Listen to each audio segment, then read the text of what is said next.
Hey, what's going on, everybody? Listen, let me ask you a question.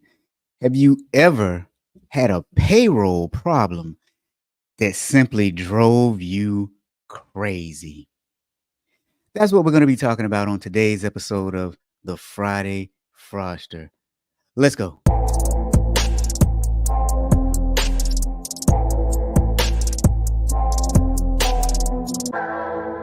Welcome to the Friday Fraudster podcast. Join them as they discuss sad, funny, and sometimes disturbing fraud stories. Be sure to catch past episodes on your favorite podcasting platform or go to www.fridayfraudster.com.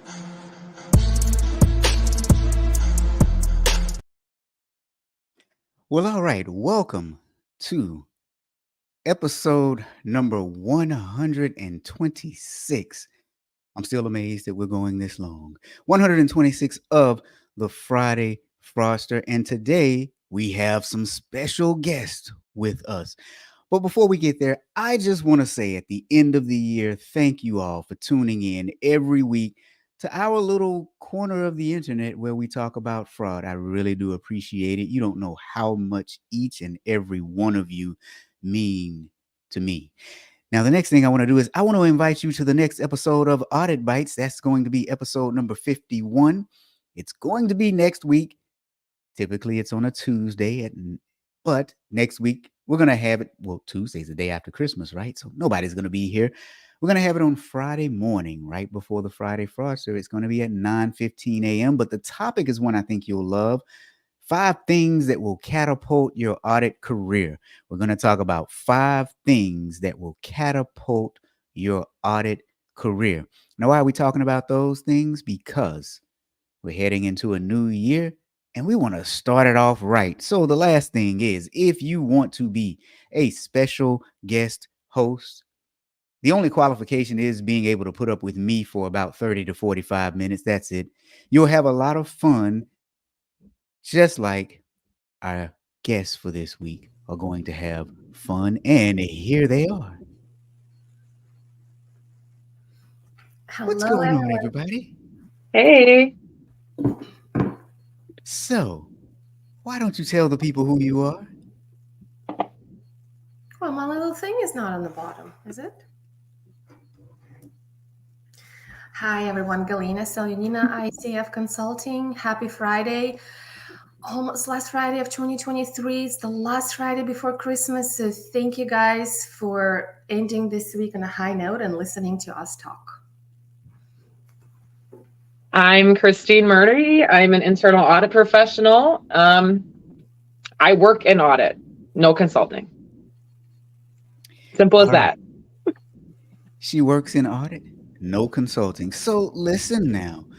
For you guys coming in who are regulars, you already know what to do. For those who are not regulars, I am going to, well, not tell you what to do just yet if you want your name in the drawing for a prize. But those who are regulars, they already know what to do and they'll start doing it in just a few minutes. So let's say hello to some of our friends who are here already. Jim Grimes is here. Jim, good day to you, sir. Now, this is Carol. Carol is here. Hey, Carol. Carol Lyman is here. She says, Happy Friday, everyone. Now, listen, Shree is joining us all the way from YouTube. We've got William Jenkins here. Good day to you, William. Jay says, wishing you a Merry Christmas. Wishing you the same, my friend. Jay, I'm doing a presentation up there for you guys soon. I think it's remote, though, so I won't be in person this time. And it was funny because I told him, I said, you know what? I'm going to give you all the J discount. Not everybody gets the J discount, but they got the J discount. Mudit says, so happy to drop in. Hey, man, thank you for being here. This is going to be a fun show. It's going to be a very fun show. Now, my regulars, they already know what to do. For those of you who aren't, if you want to win an I Love Audit mug, you got to stick around to find out what to do. I just kind of gave it away a little bit. And Galina is here with us in the show and in the chat too. Multitasking. I like that. Multitasking. All right. So listen, guys. If you want to subscribe to the YouTube channel, I would suggest you go ahead and do it because we got some cool stuff coming for the new year. If you don't know how to do that, well, guess what? I just dropped it in the chat for you. There it is. YouTube.com/ that audit guy. And then the number one. And then the I number love one. it. I love it. Yeah, yeah. So, Galena, Christine, have you ever worked for a company and had your paycheck come late? Has that ever happened to you all? I've had one bounce. And it was because they didn't transfer the money into their payroll account. That was a long time ago, like before direct deposit. Oh, wow. I've had a manager / boss would come to me and say, "Do not deposit the check today." Ooh. Oh, wow. But I don't think that had much to do maybe with payroll situation. Is more of like with the cash flow situation. Okay. Now this is interesting. Udit said he had a double payroll. Now that surprise, that was it around Christmas time though. So Double the presents. So I tell you what. So when I was a teen, I worked at Burger King, and I remember I was this Burger King employee, 16 years old, had my first job. I worked there for 2 weeks, and I expected to see my first paycheck after 2 weeks. I didn't see the paycheck. So then someone told me, well, sometimes you have to work a paycheck in the hole. And I'm thinking, that's stupid. I worked, but okay. So a month passed, and I was expecting my paycheck. No paycheck. So I went and talked to my manager, and he was acting like a pain in the butt. And so I wrote corporate headquarters. And then sure enough, my paycheck came.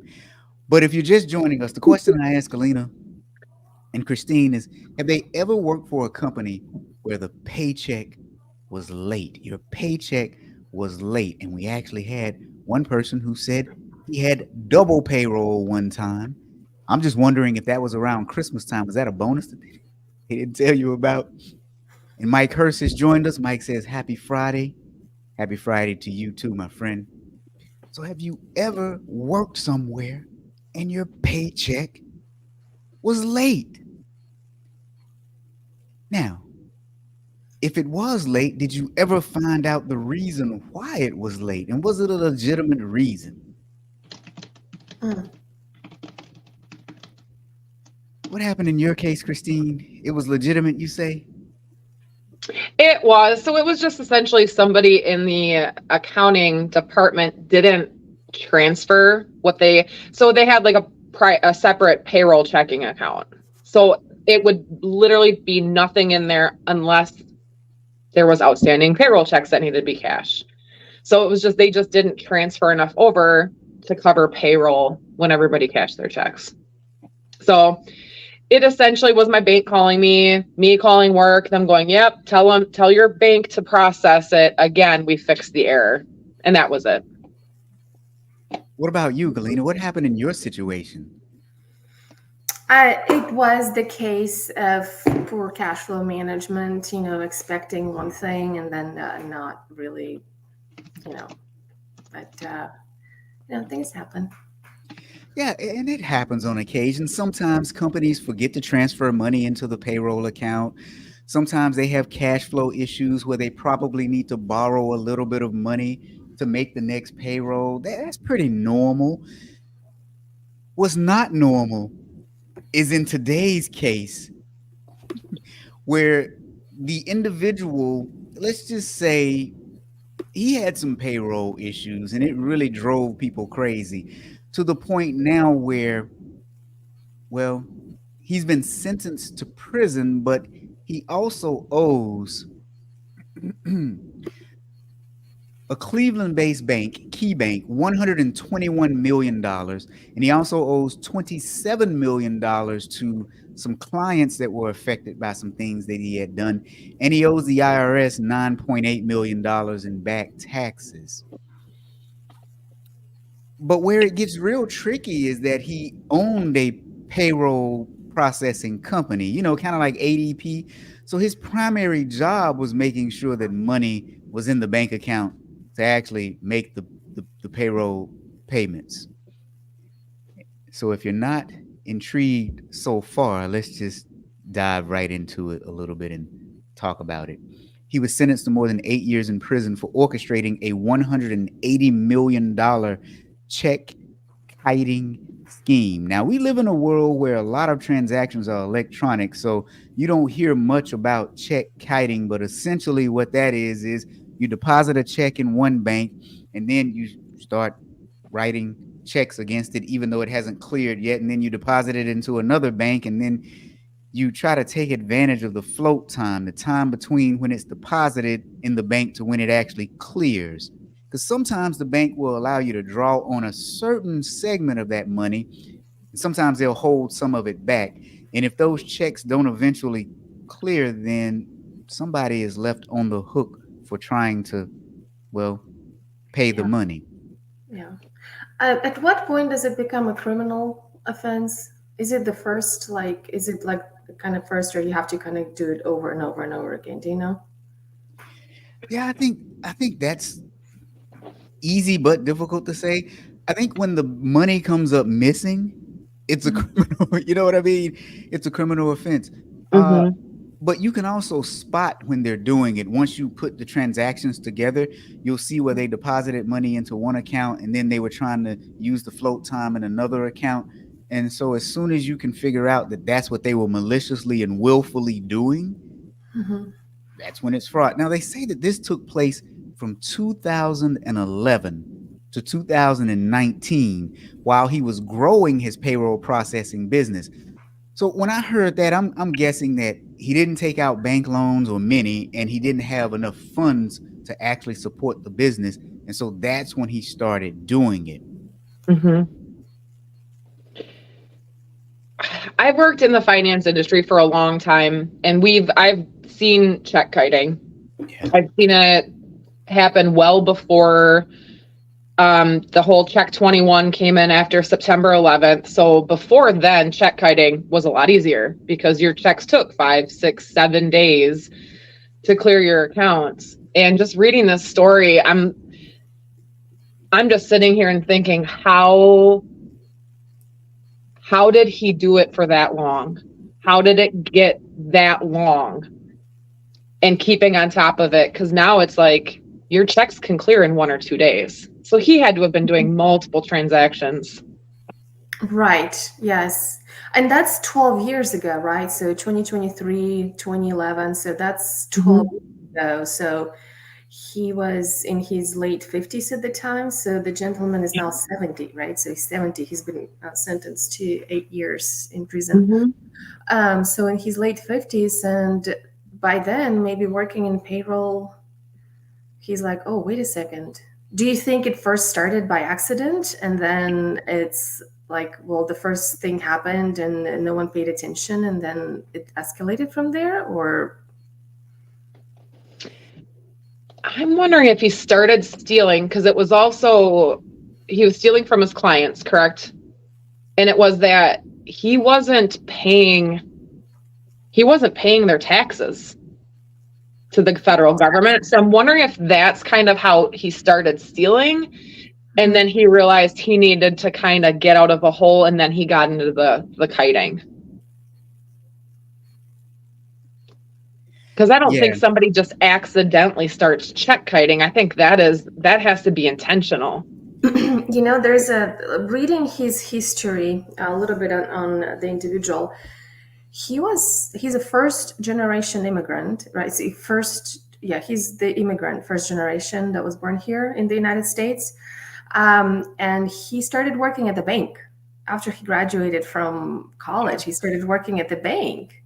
Okay. And so, rose the ranks from, the basic position all the way to, I'm not sure what, but he was pretty high up there when he left. So maybe getting to know the insides of how the system works.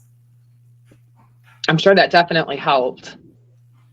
Yeah, Yeah. 7 years and what, 140, $150 million? That's a lot of money in what, 8 years? Yeah. Yeah. So I'm with both of you all. Here's what I think. I think that he worked his way up to a high position in the bank, just like Galena just said, and he understood how the system worked. Then I think he really wanted to retire and live a life on his own terms, which he did, and we'll get to that in just a minute. You guys need to hold on for the surprise to see what he did with the money. Are you driving to the point? I am driving to the point, and we're going to drive home the point too. But yeah, and I think once he saw how the system worked, when he became an entrepreneur, he realized that it's harder than he thought it was going to be, and he needed some cash flow, and he figured out a way to do it. So let's put this in historical context for a lot of people. Back in the day, we had to write checks to purchase things. And what happened with the checks was literally the checks would be at one bank and they would be flown essentially to a clearinghouse, which was the Federal Reserve Bank. Federal Reserve Bank, when they got the checks, they would contact the other bank that the check was drawn on, and they would say, hey, they're trying to cash X number of dollars. Do they have enough money in their account? The bank would say yes or no to the Federal Reserve Bank, who would then contact the issuing bank to let them know that there was enough money in the account for the check to clear, or to let them know that there was not enough money. And these checks were flown across the country. So that's why you could write a check, and if you didn't have the money in your account, it probably wouldn't clear for about a week or so anyway, because literally checks were being flown across the country in order to be cleared. Now, after the terrorist attack of 2001, September 11th, 2001, on the United States, the banking system said, wait a minute, there's got to be a better way. So they came up with this law, and it was called Check 21. Check 21 allowed you to take a check and electronically scan that check and transfer that money. Now, Check 21 wasn't instantaneous, but it was pretty darn near close to it. Maybe in about 24 hours, you could get the money. And so this kind of curtailed a lot of the check kiting. However, to Galena's point, or I think it was Galena that said it. No, Christine, how did he get away with it for this long after Check 21? Like, the money happened almost instantaneously within about a 24-hour period. So he must have been doing a lot of transactions in order for him to be able to float this kind of money.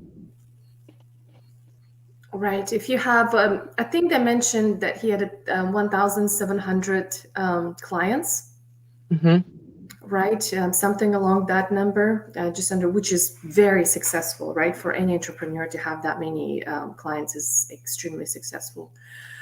But there is also different banks, right, in different parts of the country. And it seems like, if I were to guess, he wasn't banking with the mainstream banks. He wasn't banking with, Bank of America, so to speak, right? They were smaller banks in terms of, and those banks usually do offer preferential treatment for smaller businesses, and they try to win your business and they work with you, but they get to know you on a personal basis. So if I'm that entrepreneur, if I'm thinking, oh, what can I do? Like, I would go to that bank and I would pick up the phone and say, hey, so-and-so, who's my personal banker? Like, listen, I've got this transaction going into this bank, show them that transaction and say, hold off on clearing mine because I need to cover there, right? And if I'm an established customer, or if my balance, you see the daily balance rotates around 6-7 figures, right? I'll be like, worries, of course I'll cover you, right? What do you guys think about that? I mean, is it possible that, the personal relationship with the bank, within the bank, got in the way a little bit to help cover this? Oh, yeah. For sure. Yeah. Because so one of the banks was Key Bank, and it's in Elkhart, Indiana. And it says that He funneled insufficient funds through 3 banks, artificially inflating his account balance, and he diverted $73 million for personal use. So, yeah, I'm with you 100% on that. Well, and it's one of these things, and I feel like we just saw a post on this on LinkedIn not that long ago about your like anti-money laundering software. Like that software is to help flag this type of activity, especially on business accounts and personal accounts. But I agree with you 100%, Galena. There are some financial institutions that are out there that they bend over backwards when it comes to business accounts because they make money off those business accounts.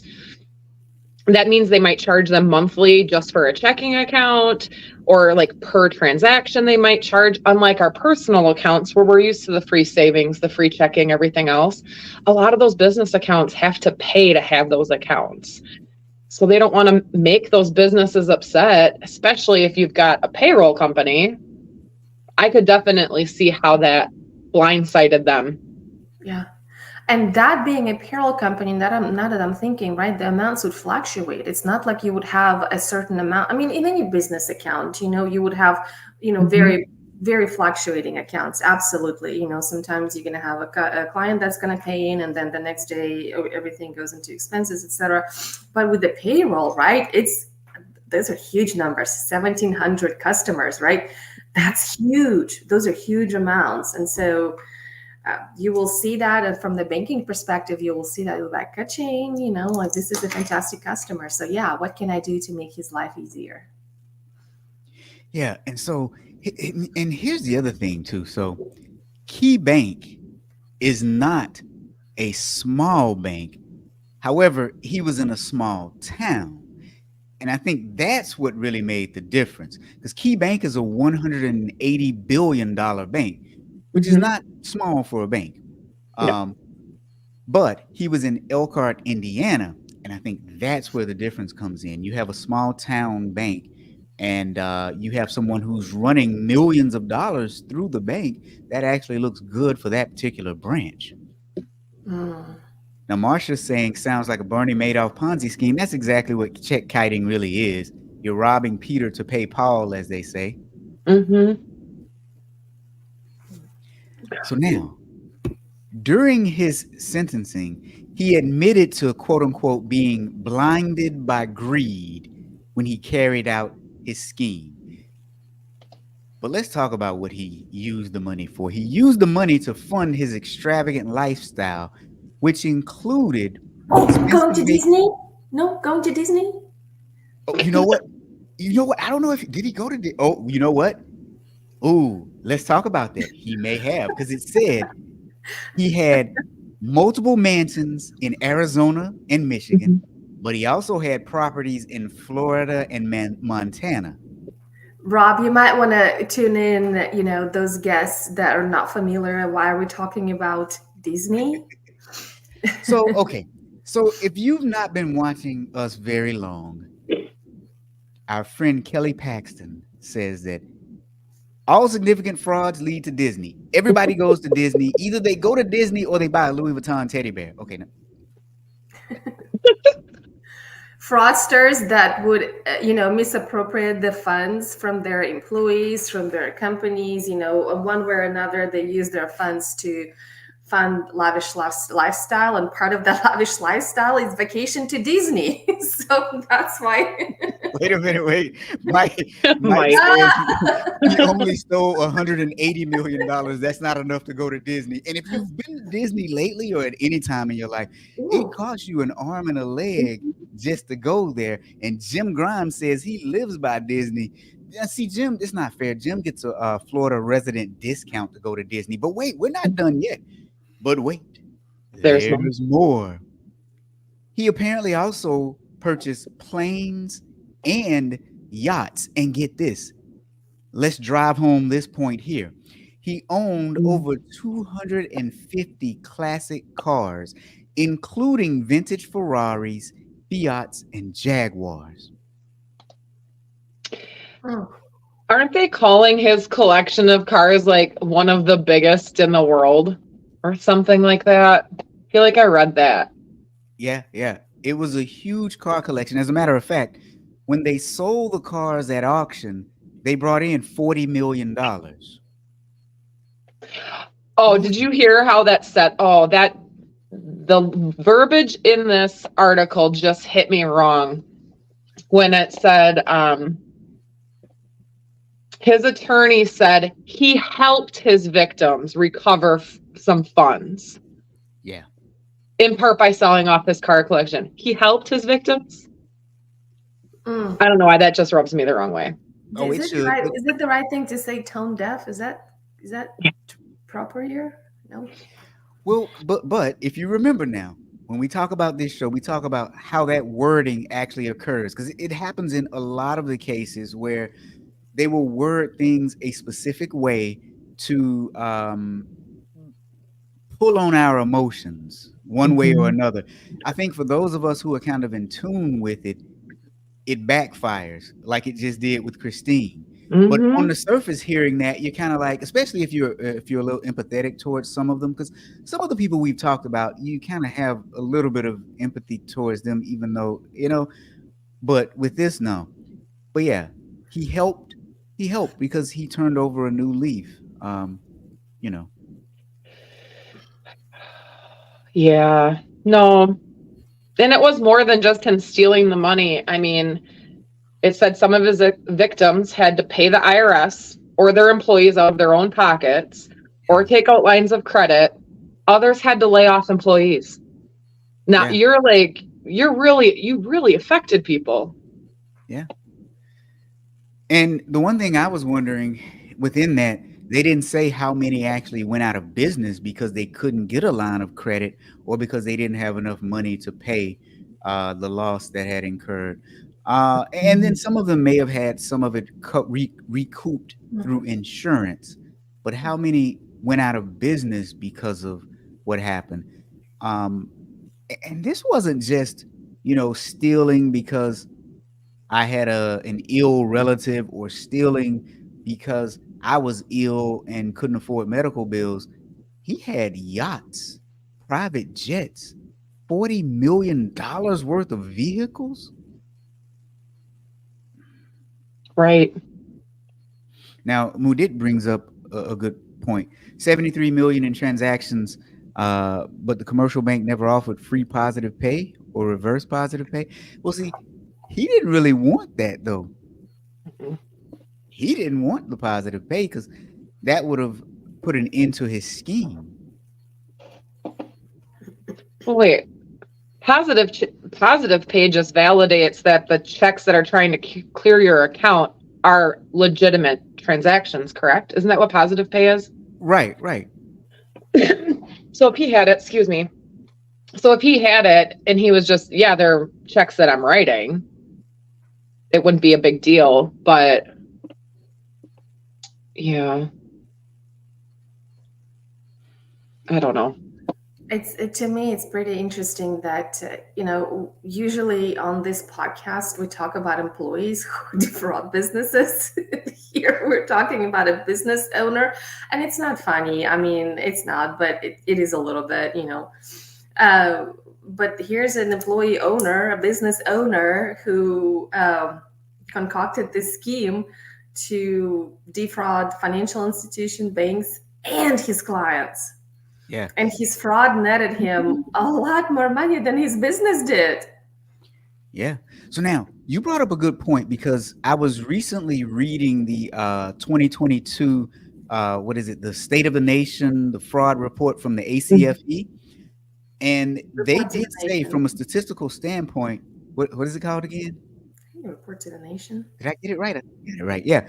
But in that report, it disclosed that a majority of the frauds that occur, it is an owner or a manager that's conducting those frauds, even when it's an employee against the company. But here's the other thing with him, though. One of you guys said earlier, it was about 1,700 clients, but the clients included small businesses, medium-sized businesses, nonprofits, and charities, with two of the charities being big names that we all know and have heard of before, one being the Boy Scouts of America, and then 4 were the Catholic diocese. Mm-hmm. Gosh. Mm-mm-mm. Just for it to go on that long. At any point did his mind just kind of sit there and go, you know what you're doing is really wrong? I guess not. He Is, continued to is do it, that when but you're about to write a check for a new car? Oh, no. Like, I shouldn't be doing this. Like, or one of your airplanes or one of your 8 homes that you have. Yeah. Yeah, this one was a really weird one. Okay, so let me just put a pause for just one moment and let me say, for those of you who are here with us right now, if you would like to have your name in a drawing for a really nice looking I Love Audit mug, drop hashtag that audit guy into the chat. See, the regulars, they had been doing it since the show started. But now I'm gonna give everybody else a chance to enter into the drawing. And the prize again is a very nice looking I Love Audit mug. But here's the thing. I'm going to pull up a picture of it in just 1 second. If you don't win it and you would like your own, well, you can get your own from my website. I'm going to drop that link into the chat too. But it's a very nice I Love Audit mug. Let's take a look at this thing. Uh-oh. There it is. Let's get this full screen here. There we go. I Love Audit. Now, unfortunately, it won't make it to your house in time for Christmas, and we ship worldwide. I just shipped one out recently to the UK. He emailed me and he said, "Hey, I don't know if you guys ship here." Well, yeah, we do. We ship to the UK, and he should be getting his really, really soon. So, hashtag that audit guy. Drop that into the chat. Now, I've already invited you to the next episode of my other podcast, Audit Bites. Episode number 51, 5 things that will catapult your audit career. That's going to be next Friday at 9:15 a.m. Come to that. But the other thing that I have for you is we're going to start next year off right. Next year, we have at least one one training per month from that audit guy, my crew over here. January the 9th at 9 a.m., mapping out your audit career because we want to start the year off right. Now, if you feel so inclined to come and spend time with us, please do so. I'm dropping the link to that into the chat. Now, do realize that this one is not free, okay?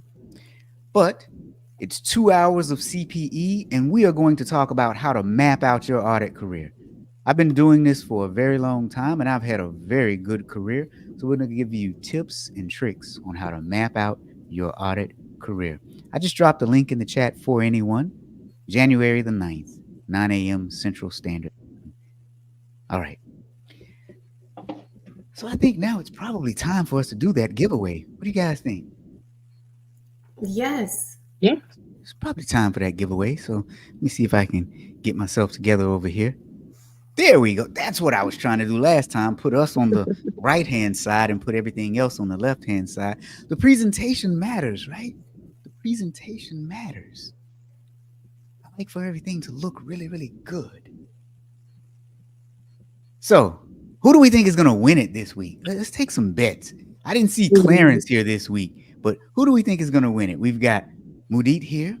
We've got Mike Hurst. Marsha actually won a book. Marsha, did you get your book? I think you got your book, Marsha. Let us know if you got your book. Marsha won a book. Let's see, who else has dropped the hashtag into the chat? Shree dropped it into the chat. Jim dropped the hashtag into the chat. William Jenkins dropped it in. I didn't see Jay dropping it in.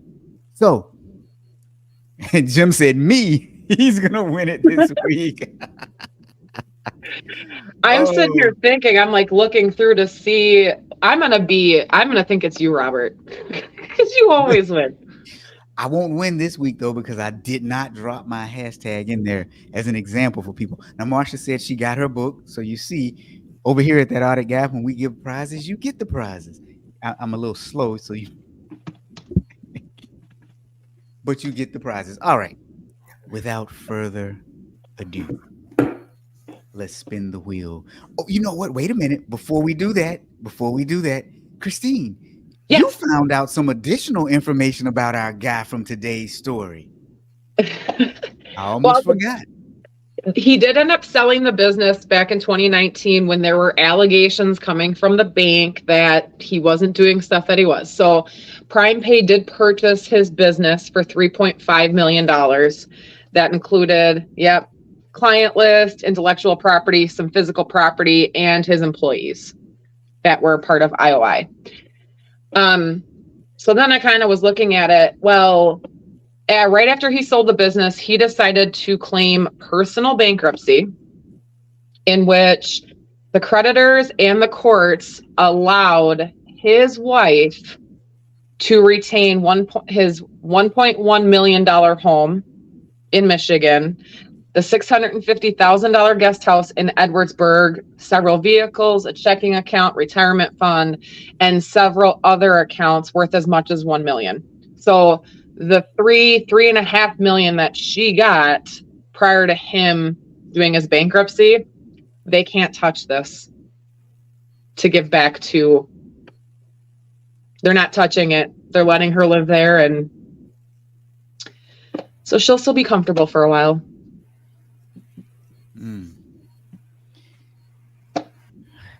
Which begs the question, maybe they figured out that she didn't know what was going on or something. I don't know. But that's hard to say. Hard to say. I mean, he owned a payroll processing firm. I mean, would you ask questions on that if your husband owned a payroll company that had 1,700 clients and you just happened to be living a lavish lifestyle? Yeah, I don't think I'd ask any questions. So it is fairly reasonable to assume that maybe she did not know, because I would imagine the company, yeah, brought in a bunch of money. And besides, he was an executive in the bank before then. All right. So Jim said the suspense is killing him. So without further ado, okay, there we go. I was about to say I'm pushing the button over here, but nothing's happening. Let's see, who is our big winner today? Shree wins the I Love Audit mug. I tell you what, here's what I'm gonna do. I'm actually going to draw again. Nice.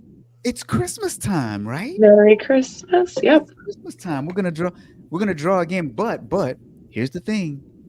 The person who wins needs to still be here today. We're gonna ask them to respond in the chat. Let's draw again. Oh boy. Let's see here. Muritz, okay. If you're still here, let me know. Rewarding the crooks as usual. Yeah, Marsha, that's what's happening. You know what we're gonna do though? We're gonna go again. Oh. we're gonna go again and have the drawing again. Am I getting too excited about this? I'm just like, you get a mug. You get a mug. That's what I was thinking. I'm like Oprah in here. Mm-hmm. All right, let's see. William. Jenkins, you get a mug today. All right.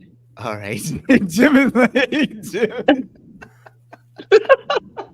You should not be complaining, Jim. You live right next to Disney. You do not have a right to complain. I'm sitting here thinking he probably could walk to his nearest corner and get one of those $2.99 Disney mugs that are on every corner. My kids always love going into those shops, by the way, Jim. No hate. Wait. Those are the best. They really are. There's so much stuff there. Jim is like, what happened?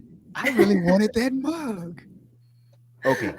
So right now, I'm actually just stalling a little bit because there's a small delay. I'm trying to see if William is still here. Jim says he can walk to Disney. I'm trying to see if William or Mudit, if they're still here.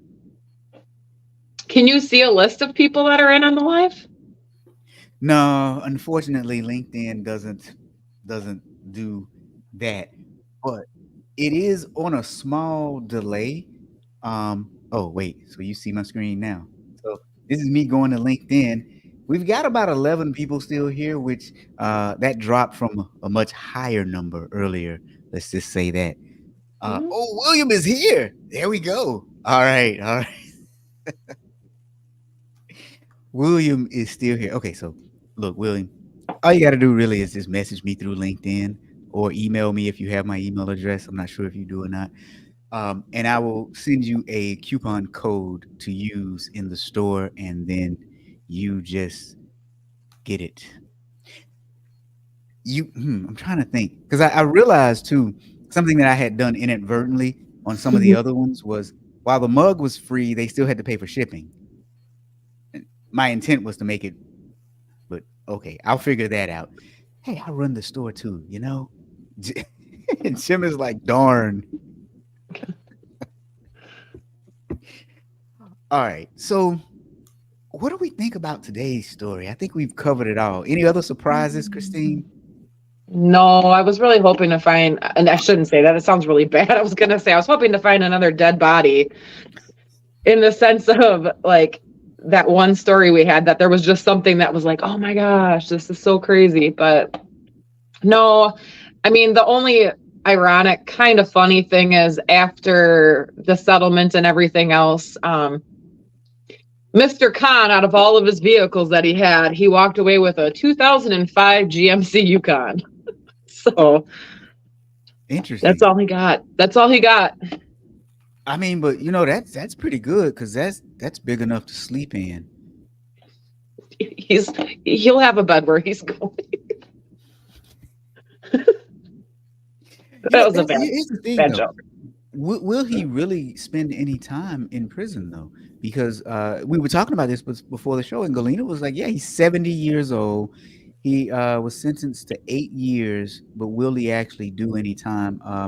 Because you can get out on I forgot what it's called, but medical something or another. They also, the judge, reading into this, the judge not didn't compliment him, but was acknowledged that he's never had a prior offenses, and he's paid whatever he could so far, which was not a shabby amount. It was 40 something, $50 million back to the victims.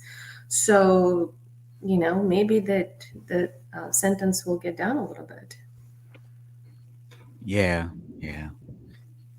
Which Now, I don't like. Mike says, Robert, Christine, Galena, you rock. Thank you, Mike. You rock too, sir. Happy holidays to all. May your cookies be as soft as a bad environment's internal controls. That's a funny one. You know what? Since we're in the Christmas spirit and we're doing Christmas here, let me show you guys a little something. Thank you, Mike. We'll I like see the analogy. We'll see if anybody else was as tickled by this as I was. If you didn't see my post today on LinkedIn, by the way, if you're not following me on LinkedIn, what are you doing?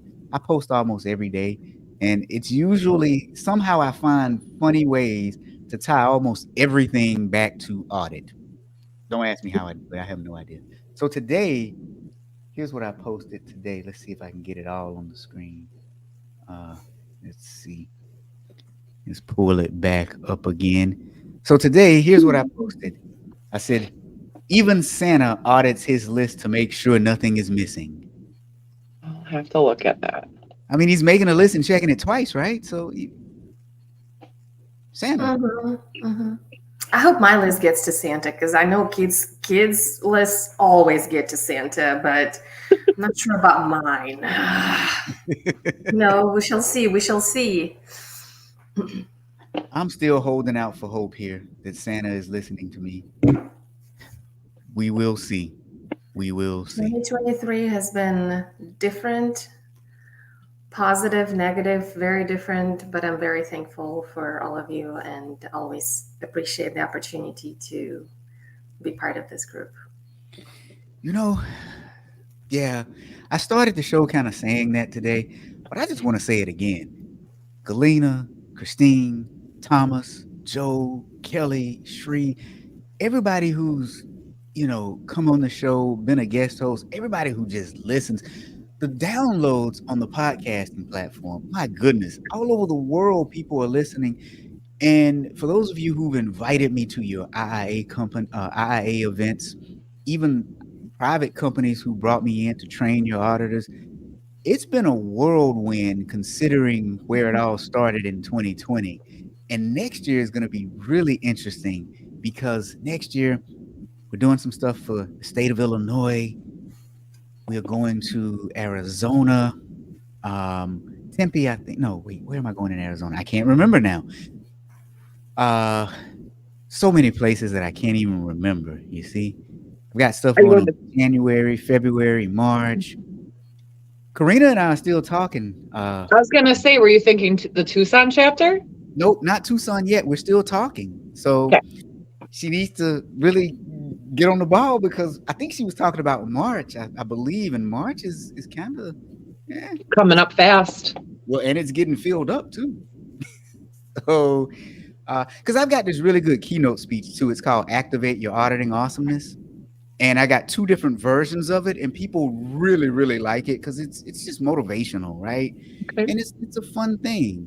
And then there's the Ask Better Questions, Get Better Answers training course or training seminar that I have. So I've had a lot of fun, and it's all thanks to everybody who is here and listening right now. And I'm just thankful. I'm having a great time. I'm having a blast. Well, thank you for inviting me on. I almost want to say ditto to Galena, but she just said it really well.